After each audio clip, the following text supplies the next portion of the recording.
Ouais, parce que quand on arrive, on se met tout de suite dans l'ambiance. Enfin, personnellement, je me suis tout de suite mis dans l'ambiance, tout de suite mis dans mon rôle. J'ai eu vraiment, de par mes expériences, enfin, de par mon expérience passée à Villa, je me suis tout de suite mis dans un rôle où voilà, je suis revanchard. Et puis j'avais faim en fait. Ça faisait 6, 12, 18 mois que j'étais comme ça, en train de ronger mon frein. Et là, de pouvoir être sur le terrain, bah, tout de suite, c'est le plaisir. Et plaisir, performance, tout ça va ensemble. Donc non, non, franchement, pour ma part, en tout cas, c'est un prêt qui est très bénéfique. Et moi, il n'y a qu'une chose qui me tient à cœur, c'est de maintenir le Racing en Ligue 1. Et une fois que ça sera fait en fin de saison, on pourra se serrer la main. C'est juste ça qui m'importe aujourd'hui et d'être performant, bien sûr, personnellement. Tu penses pas encore à l'après alors? Pour le moment, non. Non, non, je pense pas à l'après. Moi, je suis focus là sur les 4-5 mois que je passe ici. J'ai une mission et il faut que je la réussisse. Mais on est tous ensemble. Pardon, on est tous ensemble pour laisser le Racing en Ligue 1. Et je pense qu'on fait ce qu'il faut aujourd'hui sur le terrain parce qu'on s'entraîne bien. Dans les derniers matchs, on a obtenu des résultats. Donc non, non, non, on est confiant, mais il ne faut pas non plus être trop confiant parce que c'est là où on se perd. Et encore une fois, il reste 9 matchs, mais il reste aussi que 9 matchs.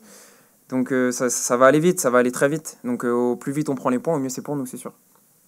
Des matchs où du coup, vous êtes capable de traverser quelques trous d'air, qu'on comprend forcément par rapport à la qualité que vous êtes capable de développer à côté. Comment tu l'expliques toi?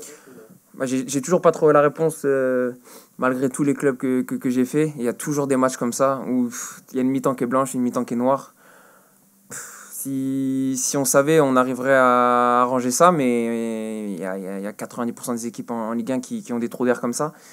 Mais je pense que le plus important, c'est d'être fort dans ces temps faibles. Quand on sent qu'on est dans un temps faible où on n'a plus le ballon, où on est en train de prendre des vagues, c'est là qu'il faut être fort et c'est là qu'il ne faut pas se laisser abattre. On l'a montré à Marseille que quand même tu as 65 000 personnes qui poussent avec l'équipe contre laquelle tu joues, on a montré qu'on avait su être quand même performant dans les temps faibles. Donc c'est ça qui nous a manqué à Monaco la semaine dernière. Quand on a senti que Monaco reprenait un peu le pas, c'est là qu'il aurait fallu être un peu plus déterminé, un peu plus tranchant défensivement, tous ensemble, hein. Et c'est là qu'on doit progresser, bien sûr. Tu parlais de Marseille, c'est 65 000 personnes, demain ça sera 40 000.